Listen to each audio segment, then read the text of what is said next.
क्या आप जानते हैं इस दुनिया में एक ऐसा जीव भी है जो कभी मर नहीं सकता?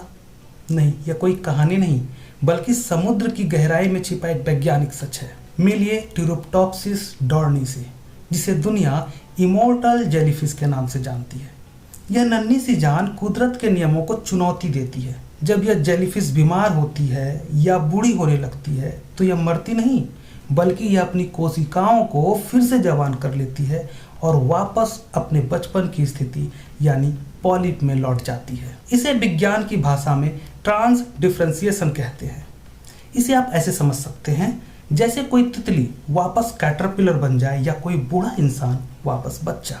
और यह प्रक्रिया यह जेलीफिश जितनी बार चाहे दोहरा सकती है। प्रकृति के इस अद्भुत चमत्कार के बारे में जानकर आपको कैसा लगा? क्या इंसान भी कभी ऐसी तकनीक खोज पाएगा? अपनी राय कमेंट्स में बताएं और ऐसे ही रिसर्च के लिए सब्सक्राइब करें।